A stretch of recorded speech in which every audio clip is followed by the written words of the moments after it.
Dans ce calendrier très chargé du président de la République de Guinée, président en exercice de l'Union africaine, plusieurs rendez-vous. Le premier commence avec cette rencontre entre Professeur Alpha Condé et Emmanuel Macron. Les deux présidents, en compagnie de leurs délégations respectives, ont discuté de plusieurs sujets d'intérêt commun entre la Guinée et la France. Le président de la République française a dit toute son intention à son homologue guinéen de renforcer et de mieux diversifier les relations d'amitié et de coopération qui ont toujours existé entre Paris et Conakry. L'électricité, la santé, la formation et la sécurité sont entre autres questions largement abordées au cours de cette rencontre. Dans la même dynamique de coopération, le chef de l'État rencontre le Premier ministre du Japon pour le deuxième rendez-vous de ce samedi, 27 mai 2017. Ces entretiens entre Professeur Alpha Condé et Shinzo Abe gravitent autour du renforcement des relations d'amitié et de coopération entre le pays du soleil levant et la Guinée. Des sujets comme la santé, les nouvelles technologies de l'information et de la communication, ainsi que la construction du pont de Kaka dans la préfecture de Koya et plusieurs autres infrastructures routières ont été évoquées. Le Premier ministre Shinzo Abe n'a pas manqué de manifester son désir au professeur Alpha Condé de soutenir sa politique de développement mise en place en faveur de l'ensemble des Guinéens. Ce troisième rendez-vous du président de la République est celui avec le Premier ministre du Canada. Professeur Alpha Condé et Justin Trudeau ont parlé pendant plus d'une quarantaine de minutes du renforcement des relations de coopération entre le Canada et la Guinée. Au centre des échanges, plusieurs questions, notamment l'ouverture d'une ambassade canadienne à Conakry. Cette représentation diplomatique permettra sans nul doute de mieux renforcer les relations d'amitié et de coopération entre les peuples guinéens et canadiens. Le chef de l'État, professeur Alpha Condé, s'est par ailleurs entretenu avec plusieurs autres personnalités du monde. Voilà l'image.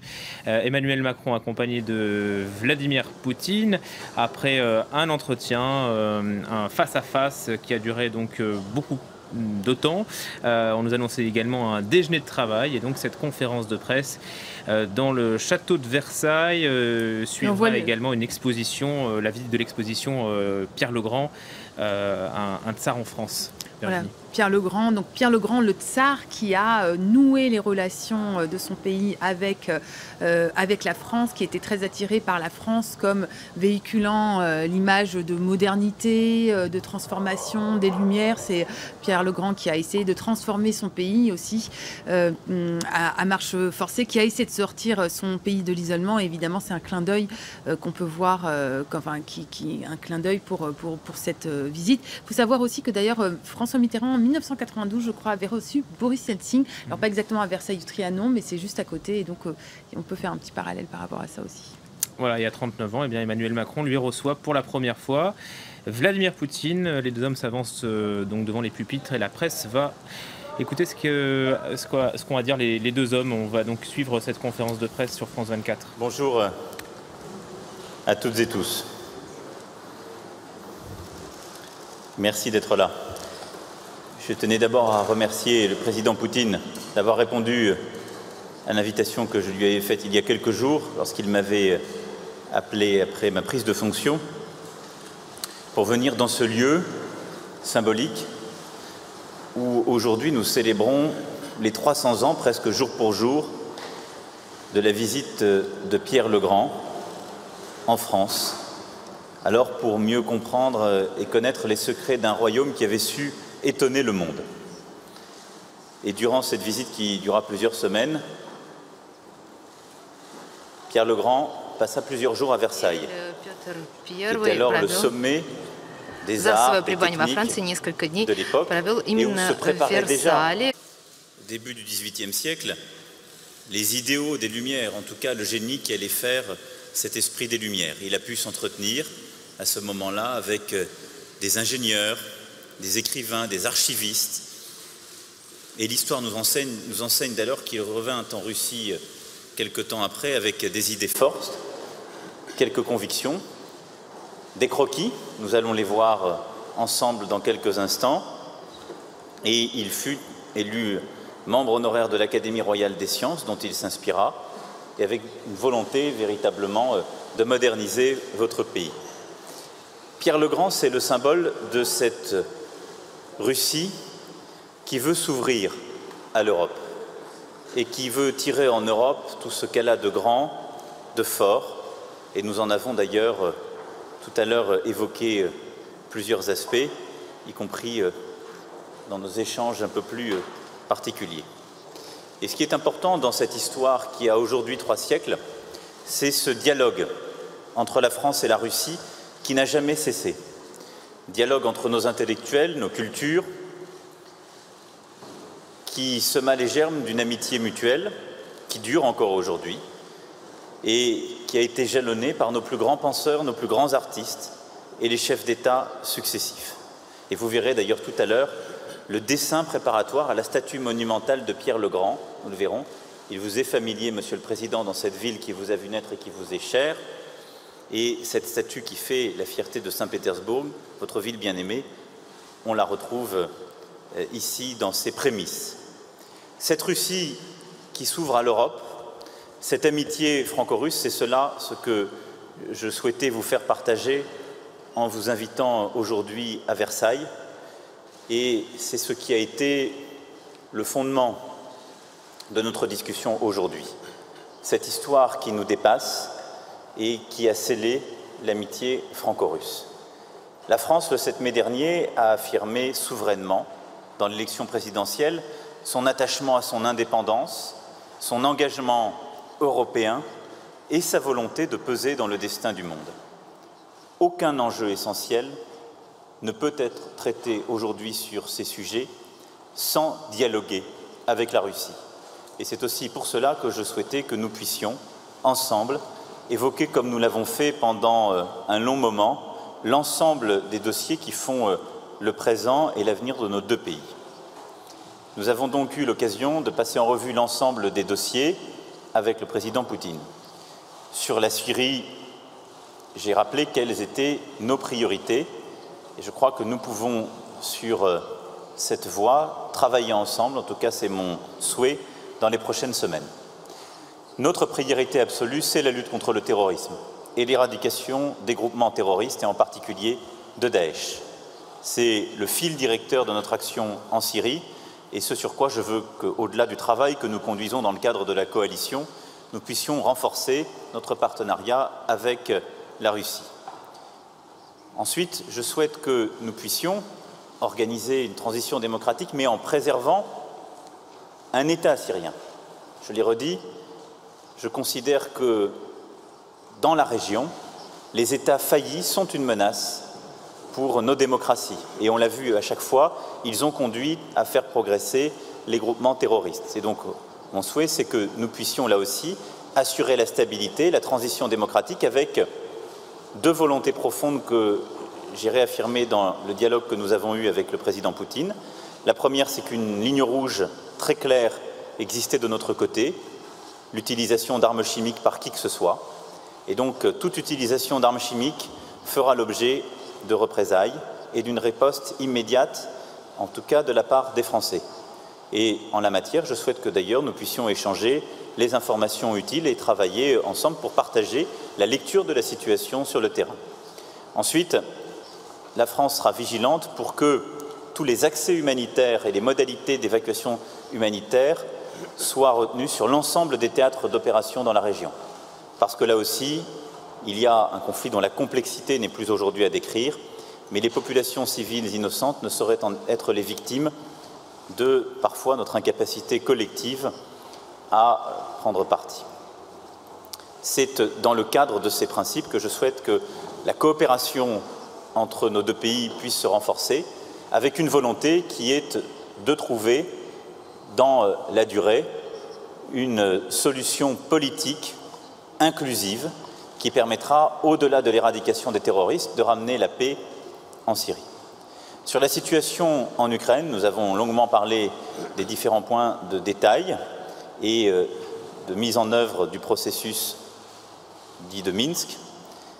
Notre souhait, je crois pouvoir le dire, sous le contrôle du président Poutine, c'est que dans les meilleurs délais puisse se tenir à nouveau un échange sous le format dit Normandie, avec donc l'Allemagne et l'Ukraine, et qu'un bilan complet de ces éléments puisse être partagé, et en particulier que nous puissions, sous le format Normandie, avoir accès à un rapport détaillé de l'OSCE qui s'assure d'éléments extrêmement structurants et importants dans la région.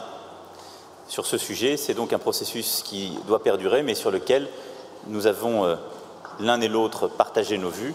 Et en tout cas, j'ai pour ma part rappelé la volonté que nous puissions aboutir, dans le cadre des engagements de Minsk, à une désescalade de ce conflit et de toutes les conséquences de part et d'autre qu'il a pu générer.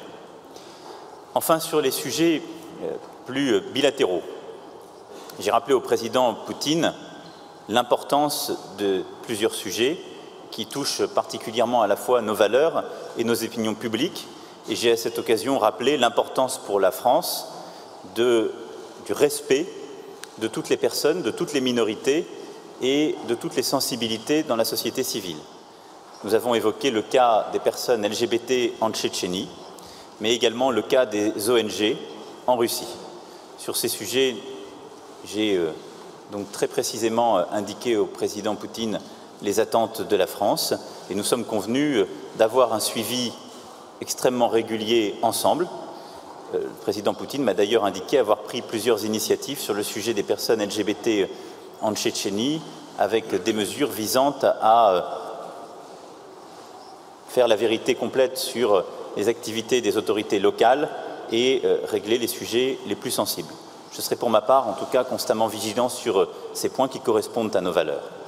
De manière plus large, nous avons partagé le souhait de créer un échange plus intense, plus transparent entre nos sociétés civiles, qui participera aussi du rapprochement indispensable entre celles-ci et d'un dialogue constructif. Aussi, comme cela existe aujourd'hui entre la Russie et l'Allemagne, nous sommes convenus que pour permettre à notre jeunesse, nos acteurs économiques, culturels, nos penseurs, de dialoguer, de se rapprocher et de surmonter les éventuelles incompréhensions, un forum franco-russe des sociétés civiles sera mis en place. Le dialogue du Trianon, si je puis l'appeler ainsi en référence à l'exposition que nous allons voir dans quelques instants, qui permettra un travail plus étroit entre nos sociétés civiles, notre communauté de recherche, d'enseignement et notre jeunesse. Sur la relation bilatérale, mon souhait est en effet que nous puissions poursuivre et même intensifier celle-ci. Sur le plan culturel, l'année dernière a été marquée par des expositions importantes, en particulier celle organisée à la Fondation Louis Vuitton en partenariat avec le musée de l'Ermitage et le musée Pouchkine, qui en fut un autre. Je veux veiller à ce que nos peintres, nos musiciens, nos écrivains, nos scientifiques puissent travailler ensemble dans les meilleures conditions. Et à ce titre, nos ministres de la Culture travailleront sur cette feuille de route.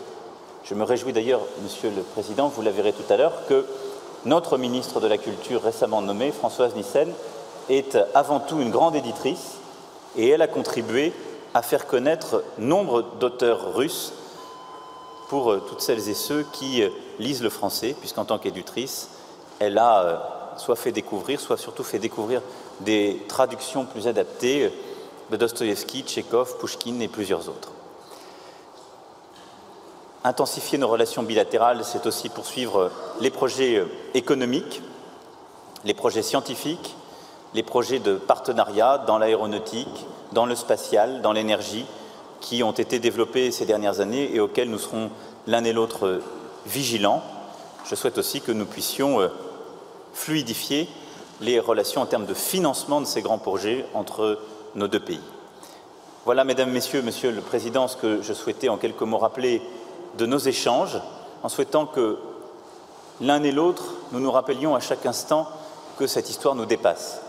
Nous sommes ici dans cette galerie des batailles, elle célèbre beaucoup de victoires militaires. Mais ces victoires militaires ne doivent jamais faire oublier qu'elles étaient toujours le fruit d'incompréhension et qu'elles ont bien souvent fait tomber beaucoup d'hommes. Vous venez d'une ville et d'un pays qui s'est battu au début du siècle précédent pour la liberté, et en particulier la liberté de l'Europe. Et c'est toute cette histoire qui l'un et l'autre nous dépasse, et c'est fort de toute cette histoire, en venant ici à Versailles, que je souhaitais que l'un et l'autre, nous puissions sur tous les sujets qui font notre présent et le destin de nos nations, construire les solutions pragmatiques et exigeantes qui nous permettront de surmonter parfois les vicissitudes du quotidien. Je vous remercie.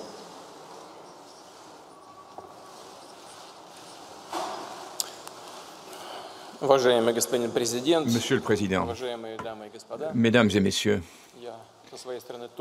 à mon tour, je souhaite remercier Monsieur le Président, le remercier de son invitation, me permettre d'ainsi venir en France et dans cette magnifique de Versailles. J'y viens pour la première fois et cela est vraiment l'image de la France, de son histoire. Et cette histoire qui nous unit, et c'est le thème d'ailleurs de cette exposition que nous allons visiter. Nous parlons donc du 300e anniversaire du tsar russe Pierre le Grand, réformateur, qui s'est rendu en France. Et avec cette visite n'a pas été, bien sûr, le début des relations entre la France et la Russie. Les racines de celles-ci sont beaucoup plus profondes. Le public français se souvient de la reine Anne de France, qui était la fille cadette de Yaroslav le Sage et qui a contribué très largement au développement de la France. Et il s'agit là de la base de l'une des bases des dynasties européennes, des Bourbons et des Valois, et l'une de ces dynasties est sur le trône d'Espagne. Mais nous avons surtout parlé de nos relations bilatérales, des relations de la Russie avec l'Union européenne, des problèmes, et nous avons essayé de trouver avec Monsieur le Président une approche concrète et commune de ces divers problèmes. Et je pense que les intérêts de la Russie et de la France vont bien au-delà de la situation politique actuelle, et également sur le plan des relations économiques. Celles-ci sont très dynamiques entre la Russie et la France, et aucune des presque 500 entreprises françaises en Russie, malgré toutes les difficultés et les restrictions, les sanctions appliquées, n'a quitté le marché russe. Et d'ailleurs, nous voyons un intérêt marqué de la part de nos amis français pour ces relations. L'année dernière, les investissements français dans l'économie russe ont atteint 2,5 milliards de dollars. Les relations les échanges bilatéraux progressent. Ils ont progressé de 14% l'année dernière et au premier trimestre de cette année, 23,7% de hausse. Donc, avec le président Macron, nous avons parlé dans le détail des questions humanitaires. Nous avons décidé qu'il est nécessaire d'augmenter les échanges entre les jeunes, entre les étudiants russes, français. Il doit y avoir des visites réciproques, des visites culturelles, l'étude de langue. Il faut que nos peuples apprennent à se connaître. Et j'ai observé que dans l'entourage de Monsieur le Président, il y a un certain nombre de personnes qui maîtrisent le russe. J'espère qu'ils ne sont pas des spécialistes de l'Union soviétique, mais des spécialistes de la Russie au sens large, la langue, la culture, l'histoire de notre pays. Et cela nous encourage à avoir une approche positive, et j'espère que nous serons davantage de personnes qui nous comprennent et avec lesquelles nous pourrons engager des discussions sur les questions d'intérêt commun. Cette exposition que nous allons visiter représente des éléments, des objets liés à la visite du tsar en 1717. Et cette visite, comme l'a dit le président Macron, est un élément très important, un jalon très important des relations franco-russes et qui a créé le socle de cette amitié franco-russe. Et nous avons parlé, il y avait donc cette ordre du jour bilatéral sur les questions économiques. Nous avons parlé de la crise en Ukraine. Nous avons parlé de la possibilité d'un règlement du problème syrien. Bien sûr, nous avons pris en compte la situation extrêmement dangereuse, selon moi, le problème des moyens nucléaires, le tir balistique en Corée du Nord. Nous sommes tout à fait prêts à chercher, avec une approche commune, une solution à ces problèmes pour que la situation puisse non pas s'aggraver, mais s'améliorer. Et nous avons considéré que la question prioritaire est la lutte contre le terrorisme. Le président français a parlé de l'établissement d'un groupe de travail avec nos délégations qui pourraient travailler entre Moscou et Paris. Et je voudrais dire qu'il s'agit là d'une approche tout à fait pratique pour établir des mesures tout à fait concrètes dans la lutte antiterroriste, qui est vraiment une menace extrême pour nos deux pays. En ce qui concerne le problème syrien, notre position est connue, je l'ai exposée à Monsieur le Président. Elle consiste à dire qu'il est impossible de lutter contre le terrorisme en déstabilisant l'État, les institutions d'État. Il s'agirait là d'une contradiction, d'une incohérence, mais je suis certain que nous pourrons, avec nos efforts conjoints, renforcer l'effort de la lutte antiterroriste et avoir des résultats positifs. Mais j'insiste, cela veut dire qu'il faut que nous agissions ensemble, mais de manière très concrète contre cette gangrène du XXIe siècle. Je voudrais remercier Monsieur le Président. Et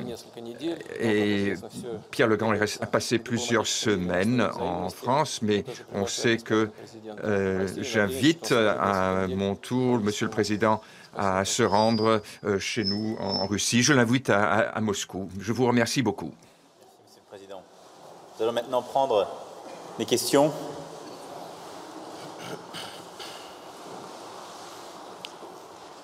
Лена Глушакова, РИА Новости. On marque le 300e anniversaire de l'établissement des relations franco-russes, mais ces dernières années, on pense qu'il n'y a vraiment pas grand-chose à célébrer. Alors, il y a un signal positif avec cette visite. On parle d'un forum humanitaire, on parle d'une commission antiterroriste. Est-ce qu'il peut y avoir d'autres mécanismes de coopération franco-russe qui existaient auparavant? Et la Russie est souvent accusée d'ingérence dans les élections d'autres pays. Est-ce que vous avez parlé de cette question ou est-ce qu'il y a eu des questions posées de part et d'autre à ce sujet?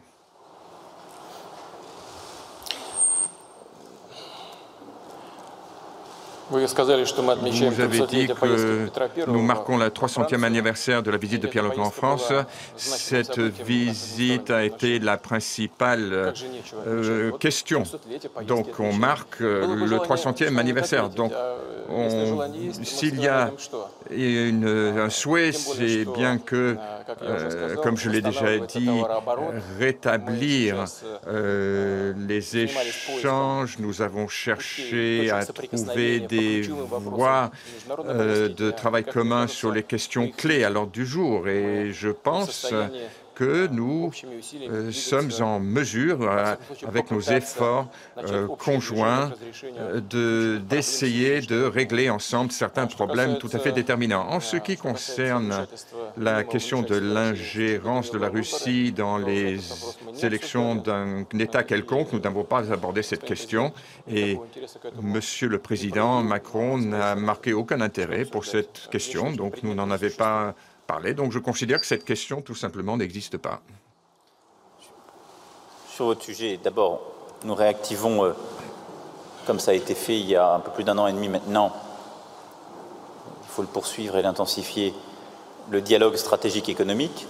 Ensuite, il y a l'avancée que nous avons évoquée l'un et l'autre, qui est ce groupe de travail conjoint sur la situation syrienne.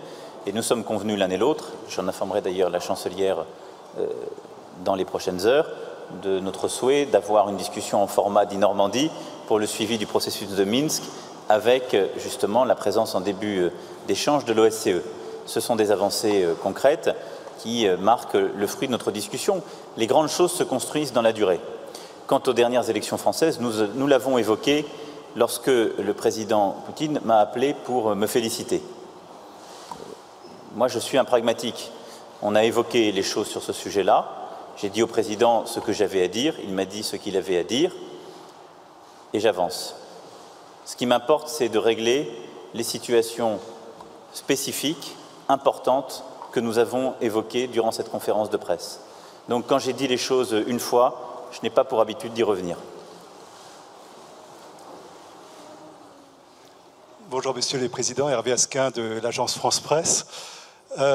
Monsieur Poutine, vous aviez reçu au Kremlin, c'était en mars, la candidate du Front National, lui apportant un soutien au moins tacite dans la campagne présidentielle française. Et puis on vient de l'évoquer aussi, il y a eu cette affaire des hackers, peut-être russes, qui se seraient mêlés de cette campagne française. Alors je vous le demande, et je le demande d'ailleurs à tous les deux, à vous voir à cette tribune aujourd'hui, l'un à côté de l'autre, on n'a pas le sentiment que la relation franco-russe soit encore très chaleureuse, mais est-ce que cette rencontre a permis de la réchauffer quelque peu? Et puis, puisqu'on parle du climat de cette rencontre, il y a aussi la question des droits de l'homme, vous l'avez évoqué. Est-ce que vous avez abordé très directement, est-ce que vous avez pu progresser sur un certain nombre de sujets? Je pense par exemple au Français Yann Barbero ou au journaliste russe Roman Souchenko. Merci. Sur ce sujet, et je laisserai le président Poutine me compléter comme il le souhaite. Sur le premier point, il ne m'appartient pas de commenter la visite de Madame Le Pen au mois de mars dernier. Moi, j'ai un principe simple. Les élections, c'est le peuple souverain qui en décide. Le peuple souverain n'a pas donné raison à Madame Le Pen en France. Le reste, ça n'est même pas de la littérature, pour citer de manière détournée le poète. Pour ce qui est de ce qui s'est passé durant la campagne, nous l'avons évoqué lors de notre premier échange avec le président Poutine. Et enfin, moi, je n'ai jamais considéré que ni la vie politique ni la diplomatie ne consistaient à commenter soi-même des éléments de thermodynamique ou de chimie personnelle. Ça consiste à apporter des solutions concrètes à nos problèmes réels. Donc la chaleur, elle est dans la pièce et dans le climat qui nous entoure, mais surtout c'était un échange, le premier que nous avions l'un et l'autre. Je crois que ça a été un échange extrêmement franc, direct, avec beaucoup de choses qui se sont dites. Pour ma part, j'ai dit en totalité ce que je pensais des différentes situations évoquées avec le président Poutine. Il y a une part de ce que je lui ai dit que je ne vous dirai pas, parce qu'il en va ainsi des relations diplomatiques et il en va ainsi de la bonne politique, mais nous nous sommes, je crois, tout dit. Alors, on partage des désaccords, mais au moins on les a partagés, et surtout, on voit comment construire de manière concrète une action commune. Et je vous le dis très simplement, nous devons construire cette action commune. Parce que si on ne crée pas les conditions pour ce faire, nous n'avancerons pas sur les sujets évoqués. Si nous n'avons pas un dialogue franc, sincère, qui parfois, évidemment, est fait de désagréments, mais qui est exigeant de part et d'autre, nous n'arriverons à aucune avancée, ni sur le sujet ukrainien, ni sur le sujet syrien, pour ne citer que ces deux-là. Ensuite, sur le cas des droits de l'homme et des différents sujets, je l'ai évoqué tout à l'heure, nous en avons parlé. Pour les cas particuliers, nous les avons évoqués et nous continuerons à le faire, mais ça n'est pas servir ces cas particuliers que de les évoquer en public. Sachez particulièrement que je suis très attaché à ce que sur chacun de ces sujets, il puisse y avoir une avancée concrète et à ce qu'on puisse trouver une solution qui corresponde aux valeurs que nous défendons et auxquelles je ne céderai rien.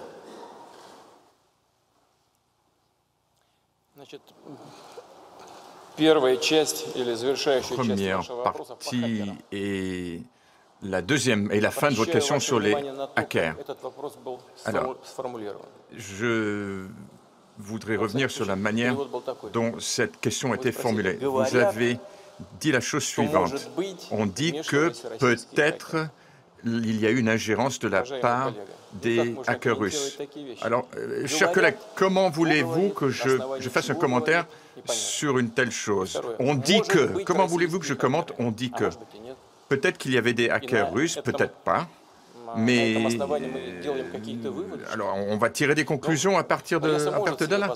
La presse peut se permettre de faire ce genre de choses. C'est d'ailleurs la raison d'être de la presse, d'apporter ces sujets à la connaissance du public, mais c'est une route qui mènerait à l'impasse. On parle des impressions d'un tel ou d'un tel sur des éléments qui ne sont pas confirmés. Donc ça, c'est la première partie. Alors la deuxième partie de la question sur l'accueil de Mme Le Pen. Ce n'est pas la première fois que Marine Le Pen se rend en Russie. Elle est venue à plusieurs reprises à Moscou, et je pense que notre point de vue sur la préservation de l'identité des peuples européens, le renforcement de la souveraineté des pays européens, tout cela, il ne faut pas dire que tout cela n'a pas de fondement. Ma position peut ne pas correspondre à celle de mes collègues, mais je suis toujours très ouvert dans ma manière de m'exprimer. C'est la première chose. Deuxième chose, nous sommes prêts à accueillir toute personne, à tout moment. Si Mme Le Pen nous a demandé qu'on l'accueille, pourquoi aurions-nous dû refuser de le faire? D'autant plus, et c'est d'ailleurs le point principal pour nous, c'est qu'elle a toujours en public exprimé sa position en faveur d'un rapprochement avec la Russie. Donc, très sincèrement, il aurait été très étrange de notre part de refuser de recevoir une figure politique européenne qui souhaite développer une relation de nos différents plans avec la Russie. Et voilà, c'est tout. Mais cela ne veut pas dire que nous avons cherché à influencer le résultat des résultats. C'est impossible. Nous étions tout à fait conscients de la réalité de la vie politique en France. Vous croyez que nous ne sommes pas conscients, nous n'avons pas connaissance des sondages, que nous ne savons pas ce qui se passe, que nous ne savons pas en faveur de qui s'est déterminée la majorité du peuple français. Bon, et la dernière chose, nous ne sommes pas des enfants, s'agissant de ces questions-là. Nous nous occupons de choses sérieuses, et au-delà de la situation politique actuelle, il y a les intérêts fondamentaux des peuples français et russes. Et ce sont ces questions-là dont nous occupons le président français et moi-même.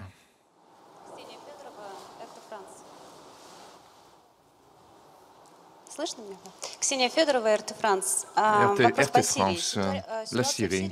La situation en Syrie montre que il est difficile pour une partie ou pour l'autre de parvenir à un règlement de la crise.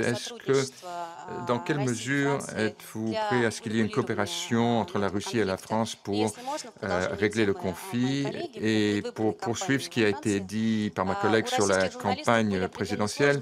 Les journalistes russes ont eu des difficultés d'accès au QG des partis. Quels votre commentaire sur ces questions et comment améliorer la situation? Alors, je vais commencer par la deuxième question. J'ai toujours eu une relation exemplaire avec les journalistes étrangers, encore faut-il qu'ils soient journalistes. Et les responsables politiques ont des responsabilités de prendre des décisions, de dire les choses. Quand des organes de presse répandent des contre-vérités infamantes, ce ne sont plus des journalistes, ce sont des organes d'influence. Russia Today et Sputnik ont été des organes d'influence durant cette campagne qui ont, à plusieurs reprises, produit des contre-vérités sur ma personne et ma campagne. Et donc j'ai considéré qu'ils n'avaient pas leur place, je vous le confirme, à mon quartier général. La totalité de tous les journalistes étrangers, y compris russes, professionnels, ont eu accès à ma campagne. C'est simple, les règles sont ainsi, ce seront toujours les mêmes. Et c'est en cela qu'il était grave que des organes de presse étrangers, sous quelque influence que ce soit, je ne le sais, aient interféré en répandant des contre-vérités graves dans le cadre d'une campagne démocratique. Et à cela, je ne céderai rien. Rien, madame. Donc on va se dire les choses en vérité, mais Russia Today et Sputnik ne se sont pas comportés comme des organes de presse et des journalistes, mais ils se sont comportés comme des organes d'influence, de propagande et de propagande mensongère, ni plus ni moins. Ensuite, pour ce qui est de la première question, j'ai répondu tout à l'heure, il y a bien évidemment et il y aura une coopération entre nos deux pays sur la question syrienne. Elle est indispensable et c'est d'ailleurs la décision que j'ai prise, que j'ai proposée au président Poutine. Je souhaite qu'il puisse y avoir une coopération forte sur ce sujet. Parce que nous avons une priorité, celle-ci est commune, c'est la lutte contre les terroristes. Elle est absolue, fondamentale, c'est la priorité des priorités. La deuxième chose que je souhaite poursuivre, c'est d'échanger nos informations pour être plus efficaces sur le terrain. Et ensuite, c'est que nous puissions éviter la désagrégation d'un État syrien, la fragilisation de la région, et qu'avec les deux lignes rouges, si je puis dire, que j'ai évoquées, intransigeance à l'égard de l'utilisation des armes chimiques et très grande exigence à l'égard des accès humanitaires, nous puissions avancer ensemble. Mon souhait, c'est celui-là. Je souhaite gagner la guerre contre les terroristes en Syrie et je souhaite qu'on puisse construire ensemble une paix durable et une stabilité politique en Syrie. Et cela passera par un travail conjoint dont nous avons aujourd'hui jeté les bases. Comme vous le savez, la France contribue à la lutte antiterroriste en Syrie dans le cadre d'une coalition internationale dirigée par les États-Unis. Dans la mesure où la France est indépendante pour ce qui est des questions opérationnelles, il s'agit là, bien sûr, d'un accord entre alliés dont nous ne sommes pas mis au courant. Mais ce qui est important, c'est autre chose. Ce qui est important, c'est que pendant les discussions, nous avons ressenti que sur de nombreuses questions, nos points de vue convergent, même s'il peut y avoir quelques désaccords. Mais ce qui nous unit nous permet de penser que nous pourrons améliorer de manière très importante nos relations. Merci beaucoup. Nous allons poursuivre maintenant en allant à l'exposition. Merci à vous. Merci pour votre attention. Monsieur le Président. On avait dit 4 questions.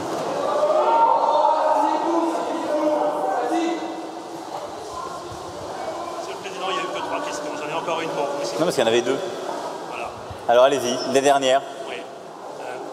Bertrand Galichet, France Inter. Je voulais revenir sur la question de la Syrie pour une réponse assez précise de votre part sur le processus politique que vous appelez de vos voeux. Vous avez dit au G7 que la Russie, la Turquie et l'Iran qui travaillaient sur la question syrienne, ça ne vous convenait pas, que c'était une défaite pour l'Occident, ce sont les mots que vous avez employés. Est-ce que dans ce cadre-là, vous envisagez une reprise du dialogue politique avec l'État syrien, puisque vous voulez conserver un État et éviter le chaos? Est-ce que, par exemple, vous êtes prêt à rouvrir notre ambassade à Damas?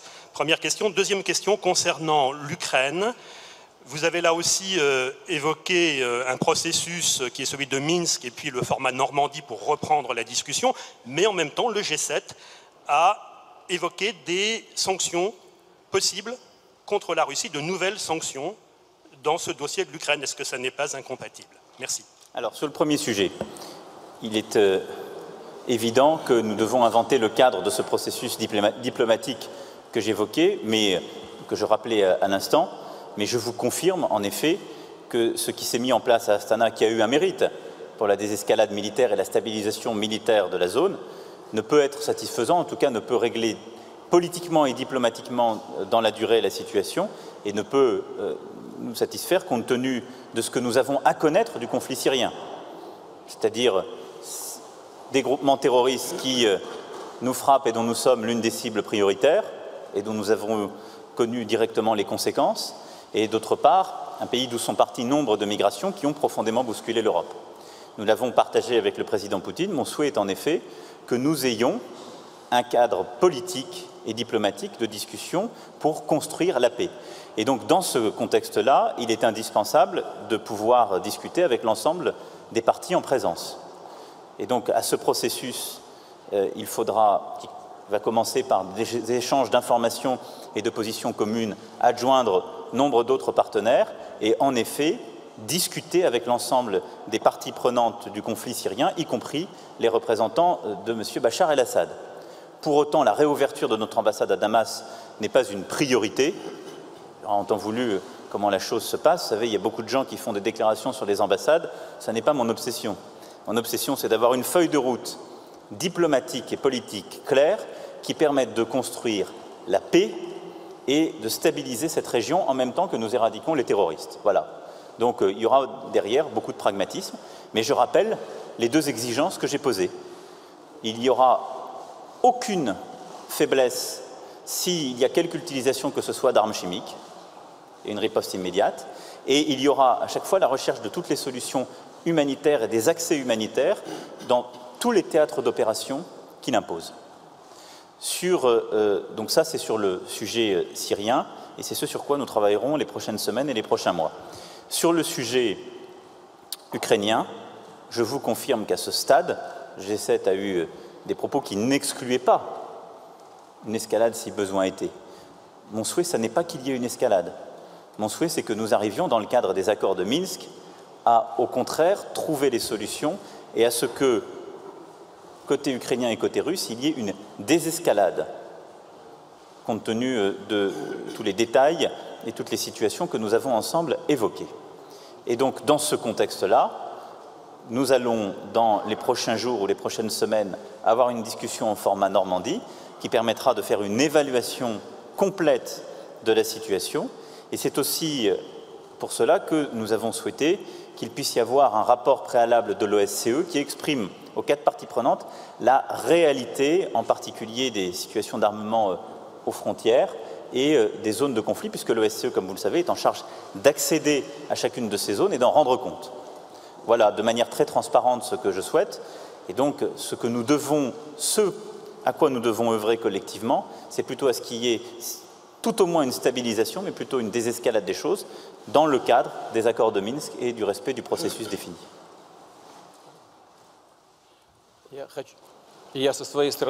À mon tour, je voudrais vous remercier, notamment pour la deuxième partie de votre question. Vous avez demandé comment les sanctions contre la Russie peuvent aider la normalisation de la situation dans l'est de l'Ukraine. Mais il est clair qu'elles n'aideront pas du tout. Donc je me tourne vers vous et vers les représentants des médias français. Luttez, faites tout ce que vous pouvez pour l'amélioration des échanges, pour la levée des sanctions, quelles qu'elles soient. Seuls les échanges tout à fait libres entre les différents pays, sans politisation de ces questions-là, peuvent contribuer à la croissance et à l'amélioration du niveau de vie des différentes populations et à la lutte antiterroriste. Je vous remercie beaucoup. Là, on est bon. Pardonnez-moi. Merci beaucoup. Je crois qu'il y en avait 4. On est bon? C'est bon, hein? Merci. Voilà pour cette conférence de presse de Vladimir Poutine et d'Emmanuel Macron.